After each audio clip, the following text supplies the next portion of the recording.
What's my strategy for poetry? Well, first and foremost, I'm a freestyle poet. So I don't really have anything with me when I come prepared. I mean, I could use written material.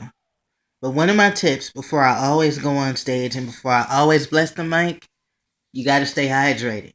You got to keep that throat moist. Whatever you do, if you get up there with a dry, scratchy throat, it's going to show in your performance, and that's not good. Before I get on the mic and before I even leave the house, I've always got some water, some soda, something to wet those pipes. So when you announce your bars, you're clear, you're crisp, just like the springtime. Next thing when I'm freestyling, you gotta know that a freestyle is just that. It's improvisation, almost like comedy.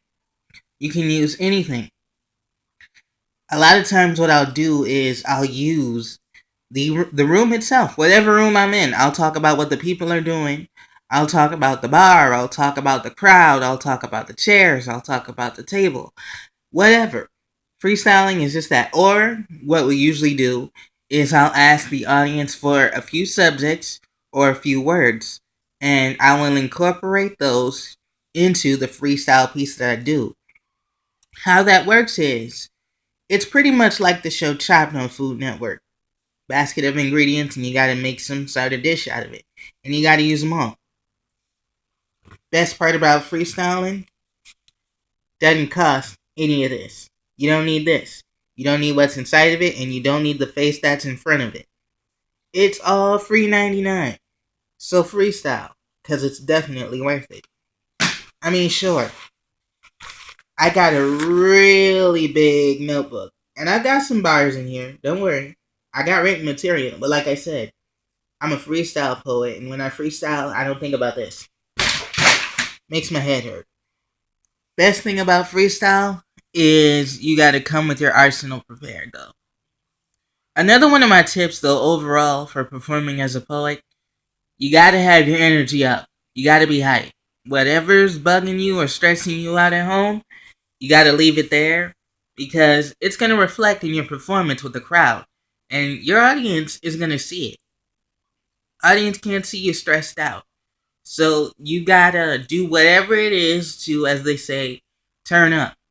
You gotta listen to some music. What I usually like to do, I put in my headphones and I play a couple of anthems, some rock music or something that has an upbeat tempo to really get you going. You really gotta have yourself energized and going so that way you're ready for the crowd.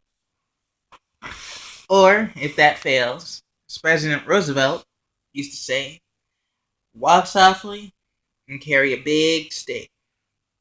But in poetry, you won't need that. All you'll need are your brilliantly articulated radical statements, a microphone, a crowd, and some kind of hydration. And if worst comes to worst, then you can pull out your notebooks or your phones. My last tip, nervousness. My brother once told me never think you're at your pinnacle.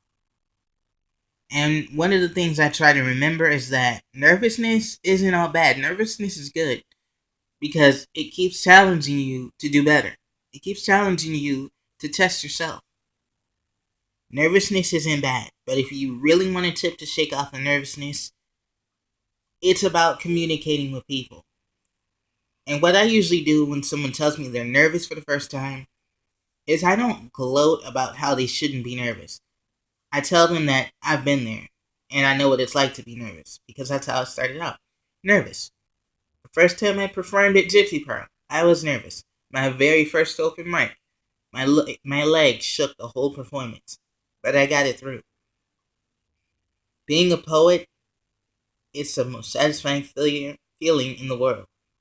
And again, my tips, personally, what I do, hydration, and make sure you have your energy up. Those are two main tips that I really focus on before I do a performance.